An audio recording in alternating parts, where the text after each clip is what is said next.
Hey guys, it's Mizzy, and I'm a mixed girl in a mixed up world. Welcome to another episode of Every Victim Deserves Justice. In this episode, I will be chatting with Jordan, a fellow blogger and the founder of coldcasenewengland.org. She has brought me 3 cases for us to discuss.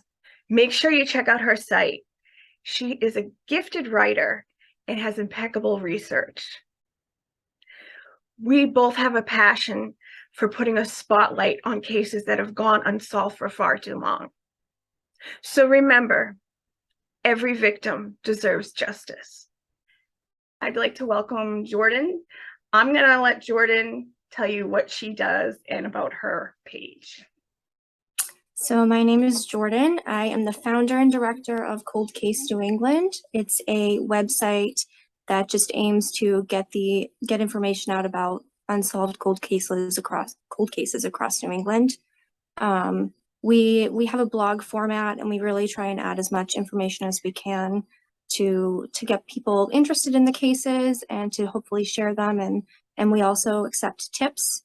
So we funnel tips to police as well, and we have a resources page so that people can leave tips elsewhere if they don't want to leave them with us.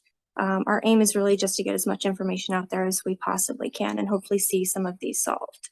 Definitely. How did you get into true crime and cold cases? True crime has been a part of my life for a very, very long time. I actually had an experience with homicide when I was a 13-year-old kid. A girl in my school, she was shot. She was a year older than I was. I knew her pretty well. And I also knew the guy that shot her. So it was it was a harrowing experience. I wanted to understand why it happened. Yeah. And I think for the rest of my life up until now, I've been pretty much trying to figure that out. So I'm very into the psychological portion of things, why people commit crimes. And when I started Cold Case New England, I learned very quickly that criminology is very important, but victimology is equally as important. Yeah. And so that's the reason why I do this.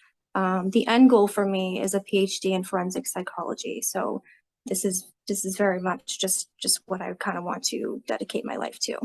Awesome. That's awesome. There are so many cases out there that are unsolved, and anything that we as bloggers and we both share, coming at it from different areas. I come at it from more of a visual, yours is more writing, trying to help get these cases solved. And it's a lot of work, but it's gratifying because you feel like you're helping, even if it's just a little bit. And Cold Case New England started last year, but it was an idea that I had from 2020. Everyone was kind of sitting in their houses and, not doing a whole lot of anything. And I did need something to do. I'm very much into genealogy and research. It's something that I've always loved. And so when I started looking into all of the different cold cases in New England, I just couldn't really believe how many there were that were unsolved, even just in my state, let alone, the other states all over New England. It was kind of daunting. Yeah. And to realize that only 7% of police departments in this country even have cold case units dedicated to solving these crimes is just, I just couldn't believe it, really. Yeah. So anything. Sometimes all it takes is another set of eyes looking at the case, exactly. Somebody putting some information out there that a witness reads and says, I'm gonna give a tip. So every little bit helps, because sometimes that can be what breaks the case. And I think we've gotten a few different tips for a couple of cases, mostly because some of these people don't really feel comfortable leaving tips with police officers and talking to police. So I think it's important that people have an outlet to do that anonymously, or to do it in a way where they don't feel like they're going to be judged or taken advantage of. Yeah, definitely. And it's scary. I mean, if you've never dealt with the police, or, a lot of people just don't want to get involved. And So to leave a message or the information with a third party, then they know that you will get that information to the law enforcement or the right people to help pass along that tip. That helps so much for that person to get that information, so to the right Def- people. Absolutely.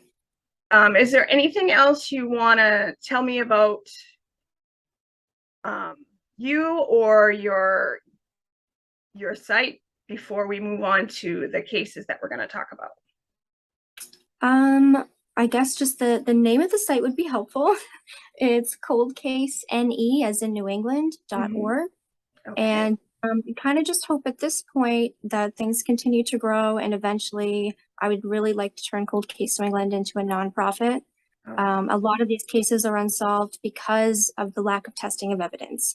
And I think that if people were able to donate and we were able to give these police departments the resources that they don't have in order to do that, that we could see a lot more cases solved that way as well.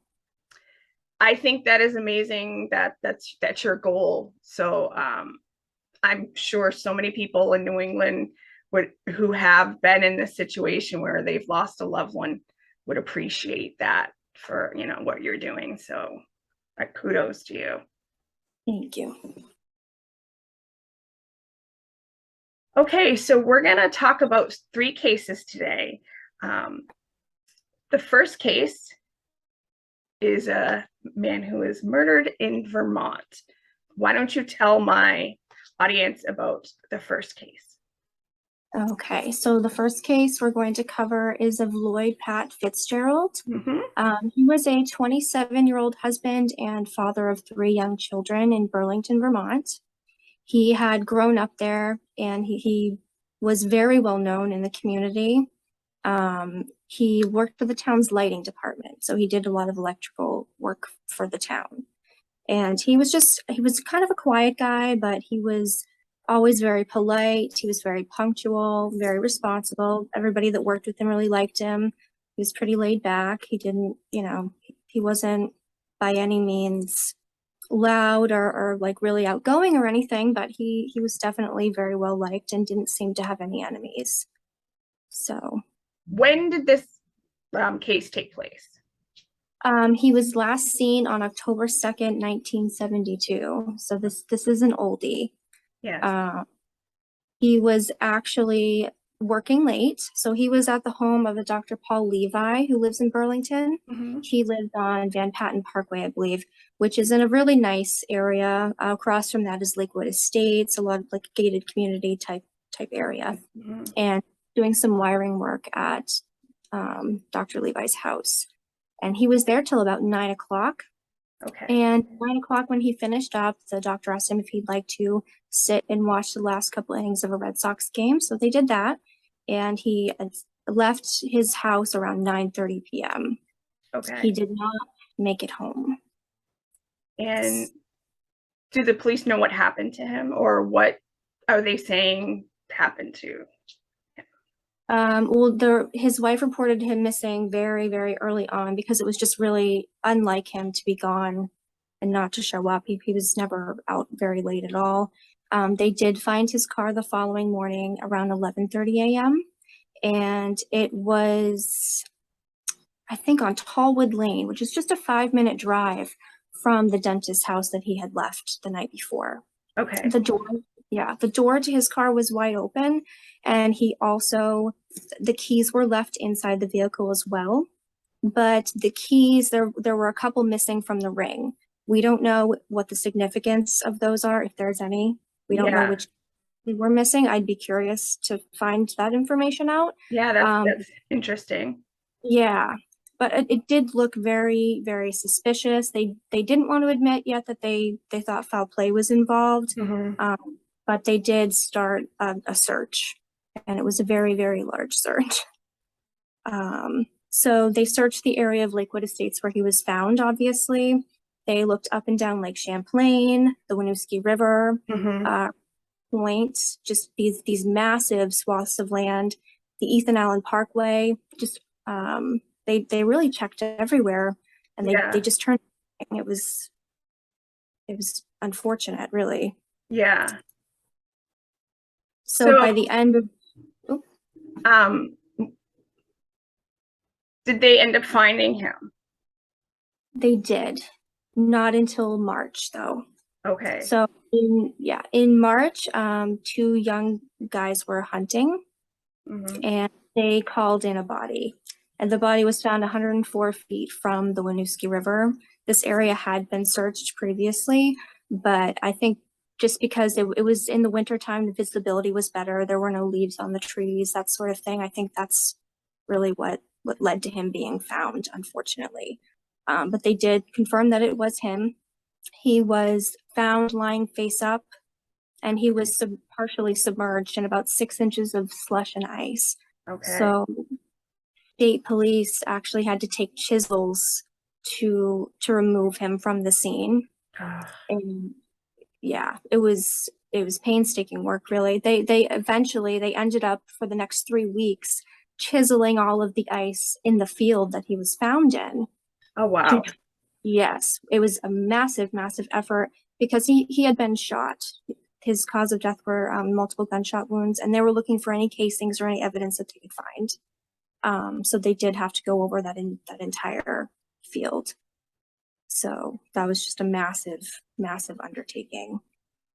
Um, Do they have any suspects that they thought I know they it's a cold really, case, but do they yeah. have anybody that they had in mind for who committed the crime?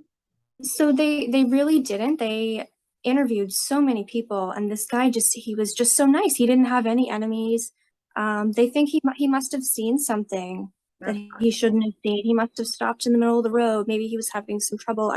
I don't really know, but they think it was more like a situation where he was in the wrong place at the wrong time. yeah. What they did confirm, though, was that when they got ballistics back, the firearms examiner did determine that the gun used in his killing was also used in the 1972 murder of a man named Raymond Lestage in Royalton, Vermont. Oh, wow. So they're connected. They, yes, at least the same gun was used. The Yeah. problem with this is that the three men convicted in Raymond Lestage's murder were already in prison at the time. Oh, okay. So, yeah, it So now wasn't we have, them. So, yeah. So now we have a dumped gun. yeah. And the reason this case has gone unsolved for such a long time is because several people were lied on the stand. There we have conflicting statements. The only thing that we know for sure is that the gun was turned in by its owner, who claims that the gun had been stolen over the summer and used in the Lestage murder, and that he brought it to police sometime in October. Okay. We know that the firearms examiner received the gun on the 13th, and Fitzgerald had gone missing on the 2nd. We don't know how long the gun had been in the actual police department prior to being forwarded to the ballistics examiner. Yeah, Okay. we don't really know. So there's just a lot of pointing fingers. I had to go through Supreme Court records and people's testimonies and things like that, and everyone's just saying, I loaned the gun to this guy, I loaned the gun to that guy, or I gave the gun to police, they already had it. Yeah. There's a lot of different, it's just a wild goose chase, really trying to chase down where this gun was. And so I guess good record keeping is very important, Yeah. clearly, Especially because with an older case like that. exactly. And So that's kind of where this one sits today. didn't they well, I know it was never fully closed, but didn't they reopen sort of and reinvestigate the case They, years later? Not, I wouldn't say recently, but in the 2000s. yeah, I believe it was 2003 is when they started looking into it again. They had gotten some information from some people that were incarcerated Okay. that came forward with a few things that they hadn't told police before. And I don't think anything really came of that. I do know that a detective over there was taking it upon himself to kind of go through all the old boxes of evidence and all the notes of the detectives, it must be really difficult because, a lot of these people have already passed away. It's such an old Yeah. case. Yeah. But they were trying to look into it, and we haven't really heard anything as of yet. I think it's really going to come down to just trying to prove who had the gun, who was in possession of that firearm. Yeah. Okay. I will post information on how to contact the police in Burlington, Vermont.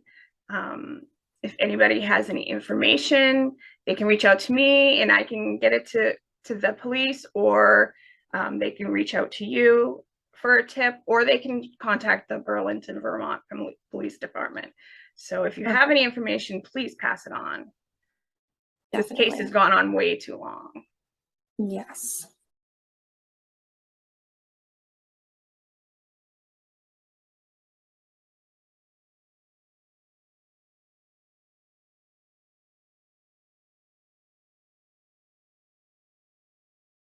Okay, the next case we're going to talk about is a Jane Doe that took place in the New Haven, Connecticut area.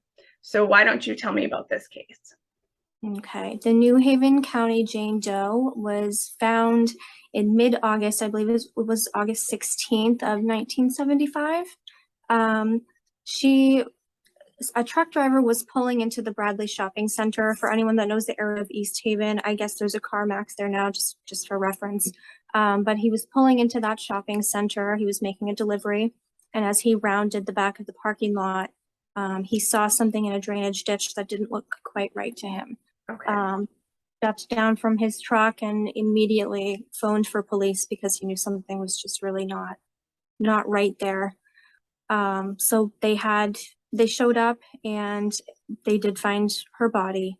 Okay. She was bound at her neck, her waist, and her ankles with antenna wire, and she was wrapped in a tarp. The tarp did have white paint droplets on it, so police were looking into leads as far as, maybe someone in the painting industry. Yeah. Nothing was really ever identified by way of that, but yeah, they took her in for an autopsy, obviously, and they found a lot of interesting things. She had been in the water for 4 to 5 days, and they Okay. believed she had been sitting in a large drain pipe that someone had basically stuffed her into to hide her. Okay. And their torrential rain over the preceding days, which, kind of jostled her and out, pushed her out into the open, unfortunately. So upon autopsy, they did find, like I said, a lot of interesting things. She had had a rhinoplasty done. She had lots of dental work, not just regular dental work, but orthodontic work done. Mm-hmm. She was cleared from an upper middle class to upper class family. And especially back then, it wasn't as well known for plastic surgery and all that work done. So you would think, they're like, oh, well, someone's going to come forward. We're going to find out exactly who she is. It's going to take no time at all. Nobody came forward. Wow. They estimated her age between 18 and 28 years old. And like I said, they couldn't tell anything else about her, unfortunately. So she remained unidentified. They didn't really know what else to do. They put her in a Ziegler casket, it's basically a metal coffin that is normally used in the transportation of remains. And they buried her in a small cemetery called the State Street Cemetery in East Haven. Okay. So that's where she was until just recently. Yes. And let's talk about that. They recently exhumed her.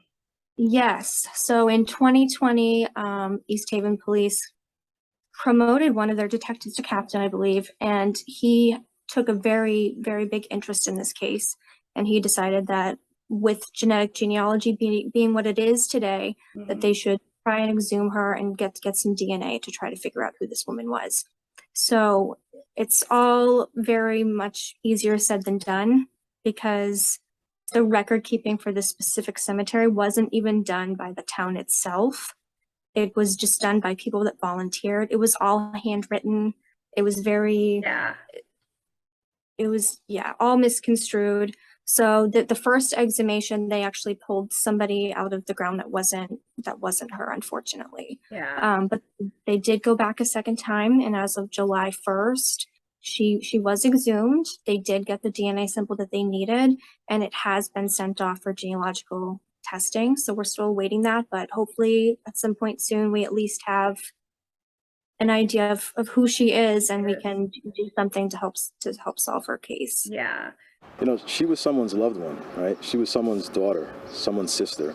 And, you know, somebody deserves some sense of closure here. Giving Jane her real name. We know that our victim had extensive orthodontic work, you know, in 1976, that, you know, was pretty rare. We believe our victim had a rhinoplasty, you know, she had a nose job. For decades, this sketch has been the only identity of the cold case murder victim. They sent out dental records across the country, sent out fingerprints across the country. Nobody ever came forward. August 16, 1975. Jane was found murdered here along Frontage Road in East Haven. Floating in a drainage ditch. Now, decades later, on this day, the detectives, the radar unit, metal detector, and shovels all came and went, leaving Jane in solemn silence somewhere 6 feet beneath. And somewhere in America, a family or friend who must be wondering, even 47 years later, exactly what happened to their loved one. However, Captain Murgo told me they're not done searching. They won't rest until Jane can. Reporting in Hamden, Matt Caron, Fox 61 News. Because at least that will lead to some clues, you know, hopefully. Exactly. Hopefully the perpetrator was somebody she knew, so they can solve this case easily. But if not, at least they have somebody, a name, they will have a name and her family, so they can notify the family too. I can't imagine not knowing what happened to my sister or one of my friends or something like that. They did think that she was likely not from the area, like because nobody had come forward, and they believed the killer likely was from the area because someone passing through wouldn't take that much care in trying to conceal a body that way. If you were just passing through, you probably wouldn't do that. The police also, they had a couple different cases over the years they thought that she could be linked to, one from New York and one from Connecticut. Neither of them ended up being a comparative match to the Jane Doe. So unfortunately, those two cases are unsolved as well. But they really have done quite a bit of work on it, and it's just a matter, I think, of finding out who she is so we can figure out what happens to her. Yeah. So if you have any information on this case also, I will post the relevant people to get in touch with. Again, you can contact me, you can contact Jordan. We are both happy to pass on tips.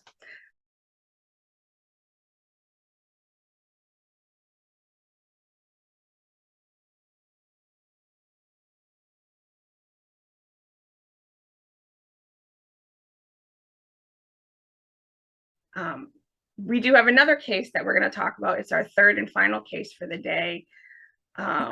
This one is very disturbing. Not that the other two weren't disturbing, but this one is a very disturbing case. It involves a young woman who was an au pair in Boston. And Jordan, why don't you take it away? Okay, so Karina Homer was from Sweden. She was a 20-year-old girl, and she won 10,000 Swedish crowns on a lottery ticket. And like a lot of people, and a lot of young girls would come over from Sweden to America. It was not very uncommon in the 90s for that to happen. A lot of them would come over and be au pairs. They even had specific agencies that would pair some of these people with families. A lot of them came over to pursue acting and modeling and things like that. But she just wanted the American experience. So she found a couple to work for. The couple that she worked for, they lived in Dover, Massachusetts, which is outside of Boston. It's very affluent, very, very nice town. And she worked for Frank Rapp and Susan Nichter. They were this artist power couple. So Frank Rapp he was a very, he was a photographer, and he was quite well known. And his wife, Susan, was a painter. And they had 2 young children that she was to care for. So she left and she came to America in March of '96, and she seemed to settle in really well. She assimilated to the family. The children really liked her. Frank Rapp had a studio apartment in downtown Boston at the South End that she would go and stay at sometimes over the weekends. Her and her au pair friends would kind of go out, and they wanted to experience the nightlife because That's not something that Sweden had to offer. So this was, all new to them. They would go out dancing, drinking, and they were just young and having fun. And like I said, things seemed to be going well, but in June, one of her friends received a letter from her back in Sweden. This woman's name was Ulrika Svensson, I believe. And Karina told her something terrible had happened and that she couldn't tell her what it was, but that she would tell her when she got home. She had also mentioned her didn't she parents. tell her family that she wanted to come home early? She told her parents that she planned on cutting her trip short. Okay. So we still don't know what that's about. No, she just decided she didn't want to be there anymore. She made it pretty clear. She didn't seem to have hard feelings towards anybody, but she was ready to go home. So I guess we'll just bring it to the night of everything that happened. It was June 21st, and that's the summer solstice, which is not a super big deal here, but over in Sweden, it's a very, very huge deal. Yeah. They celebrate what's called midsummer. Yep. And it was a Friday night, so her and her other au pair friends from Sweden, they got ready at Frank Rapp's loft apartment in Boston, and they went out for the evening. They ended their night at Zanzibar, which is a club that they frequented quite often, and they were very, very intoxicated, which is kind of what they were aiming to do. So, yeah. But Karina, she was asked to leave Zanzibar, not forcefully or anything. She wasn't being belligerent, nothing like that. They just weren't going to serve her anymore, and they had no way of knowing who not to serve if you were still standing in their club. So they asked her to leave, and she did. And the last person to see her was a homeless man that she was seen singing and dancing with outside in the alley around 3:20 a.m. She got split up from her friends. A lot of them had gone home already, and it was just kind of a bad situation. So that's really the last time anybody specifically saw her. Okay. So what actually ended up happening to her after she disappeared from sight? Well, she was found on Sunday, June 23rd. A homeless man was rifling through a dumpster in Back Bay, and he was just looking for food, I think. And he pulled up a trash bag, and it was very, very heavy. So he decided to open it. And the first thing that he saw inside was a human arm. He went running down Boylston Street, screaming for help, and police were on the scene very, very shortly after that. They searched the rest of the dumpster. They searched, bodies of water, because what was in that bag, which weighed 48 pounds in total, was just the top half of Karina, unfortunately. Yeah. So she had been bisected from the waist down. And they to this day have never located the rest of her body, unfortunately. That's horrible.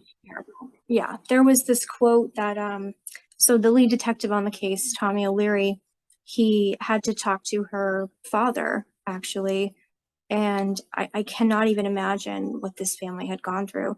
His father asked him, he said, what am I getting back? That is just something you should never have to ask. It's just, it's heartbreaking. And so Tommy O'Leary told him, well, you're getting back her torso, you're getting back her beautiful face, is what he told him. So it's gut wrenching. It really, really is. I'm a firm believer in that when murders go to dismemberment, to me, that takes it to another level, because you're dealing with somebody who doesn't think of a person as a person. They have the ability to suspend the disbelief that that person is a person. Right. Because to dismember somebody, it takes a lot of, it's not easy to just, it's not something you can just do. It takes a lot of work. Most serial killers can't even justify it or stomach to do it even. It's absolutely brutal. To me, it's another level of psychopathy if you're able to do that. And that's one of the reasons that they brought in the FBI's behavioral science unit for this specific case, because people were just freaking out. They assumed a serial killer was on the loose, which I think dismemberment and serial killing kind of go hand in hand. That's what people think of when you think of dismemberment. Yeah. Surprisingly, though, they said that this was likely just it could have even been a first time killer, that it was pretty unorganized. They Other than the bisection, I'm not trying to get into too gory of detail. Other than the bisection, there wasn't really any other mutilation like you would see if this person was a sadist. It seemed like possibly this person had done the dismemberment just for ease of disposal, I guess is the best way to put it. And they were trying to hide evidence of a sexual assault of some sort. If you can't find the bottom half of somebody, you can't pull DNA that way, I suppose. So that was another theory. I know there were some rumors with this case too, that she was possibly pregnant from the father of the children, Right. and that was one of the rumors, and they thought possibly the homeless guy killed her, and there was also, I know there was a third person, I believe. Well, they quickly cleared the homeless man. He just didn't have the resources to do what had been done, and he actually gave them a lot of the information that they had about her. Yeah. So he was very cooperative, and they ruled him out almost instantly. Frank Rapp, her employer, was looked at pretty extensively, and cadaver dogs were used to search that loft apartment that he would let her stay at. He was known to have been very inappropriate with other au pairs that they had had. So whether they had a relationship, whether she was pregnant, maybe that's the terrible thing that had happened. We don't really know. And there's nobody to answer that question. Right. There was also a dumpster fire outside of his condo in the days after she was found, and the police came and found burned clothing in there. It was not known to be Karina's, but it's still very strange. Yeah. He had also taken out a permit for the Dover transfer station to start dumping his trash there the very day after Karina went missing. So there's just all these little things that kind of seem very suspicious, but nothing that you can really land on to say definitively that he had something to do with it, unfortunately.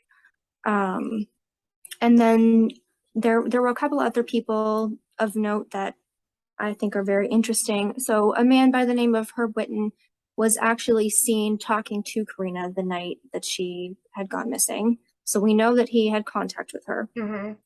And this guy, there's just something very off about him. So he lives in Andover, Massachusetts, which is about a 40-minute drive away from where Karina was. It's not like he was out at the club already or anything like that. He specifically would drive into Boston in the early morning hours looking to pick up intoxicated women. Yes. So he would bring his dog with him. He had this big white dog, and they would both wear these Superman shirts. It was like his thing to try and pick people up. I don't know. But he was seen talking to her. Police ruled him out after they found out that he had been stopped and had gotten a speeding ticket. Okay. The problem I have with that is that she could have been in the trunk of that car. We don't, you know what I mean? We don't really know. She could have been incapacitated. We don't know. And he actually took his own life within a year of Karina being found. And that's suspicious too, you know. Yes. The last person that really stuck out to me as a suspect, his name was Gregory Hummel. He was arrested in December of '96 for an kidnapping and attempted rape. And the reason why it stood out and he was questioned in Karina's case is because the woman that he took her from Zanzibar. So yes, very, very suspicious. He had a long rap sheet of things that mostly driving under the influence, but he had a lot of, he was pretty violent with women. So that was definitely in his history. He worked as a real estate broker in South Boston, and he also managed a lot of other properties. He was a landlord. Mhm. So to me, if anyone has resources to kill somebody, it seems like, and dismember them, you know, he had several open spaces he could go to. Not many people in Boston really own tools, power tools specifically, which is Yeah. what she was known to have been bisected with, because most people live in apartments and they have landlords. Yep. So certain things kind of fit together, and it makes you wonder. But yeah, he was one of the other suspects. And then in May of '99, in Hollywood, Florida, another woman was actually found in a dumpster as well. And Boston PD compared notes, but they didn't find enough similarities Yeah. between cases. So that was kind of ruled out. There was no, you know, serial killer going up and down the eastern seaboard dumping women into dumpsters. It's just not something that was happening. But yeah, it's been open for a very, very long time. And a lot of these people still live in Boston and are still living their lives the same ways in which they were. Yeah. So like I said, that's, I mean, when it comes to a dismemberment, it, to me, it takes a crime to another level, and it's very disturbing. And it's disturbing that nobody's been caught for this case.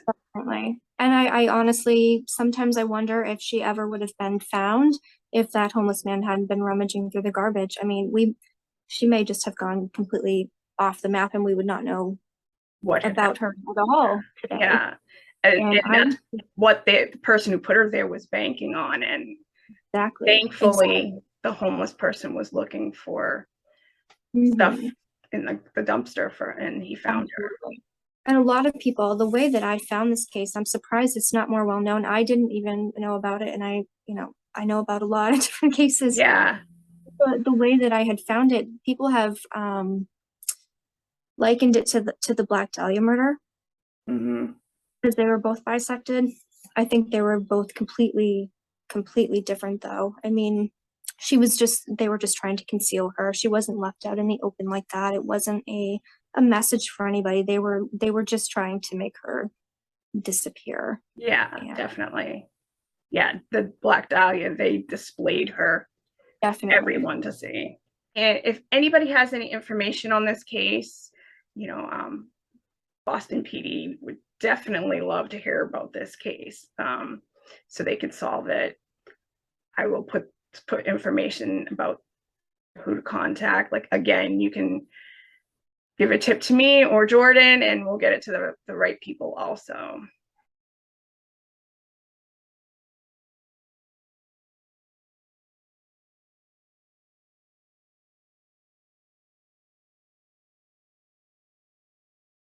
Is there anything else you want to tell me about your website? I recommend people go read what she's written, because she's a very good writer. She's a very lovely writer and very descriptive, and I really enjoyed reading your work. So thank you very much. You're welcome.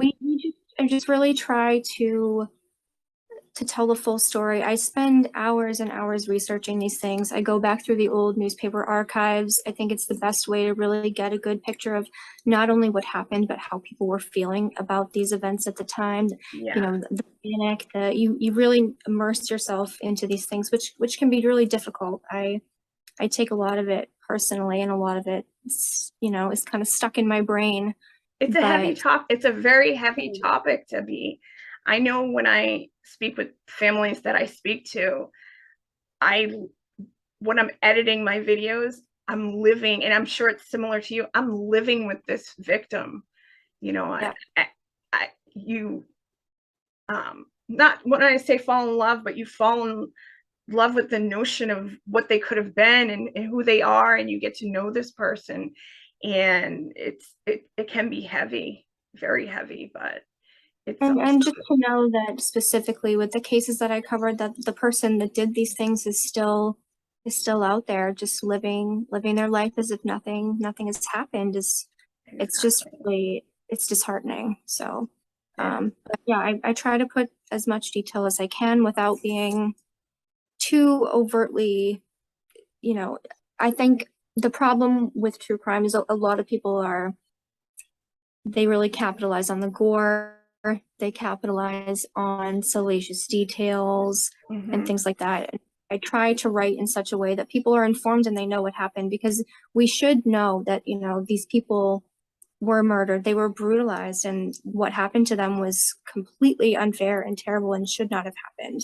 Exactly. But we don't have to do it in such a way that's super exploitive. And I really try to be cognizant of that and be very careful about how I'm writing these things. So, and it also, these people are people. They yes. existed, you know, they were living beings. And like you said, a lot of times it's the glorification of true crime. I, like you, I just want to help solve some cases, and in a different way. I deal directly with families, so sometimes it's just to them to have an ear to really sit down and listen, and somebody to hear them, and you know, help their cases be solved. And like you said earlier, there's so many cases out there that are unsolved. Yeah, that's another thing I do. I also interview families of victims. I interviewed any detectives that will speak with me. I really just try and get an all-around picture from as many perspectives as I possibly can.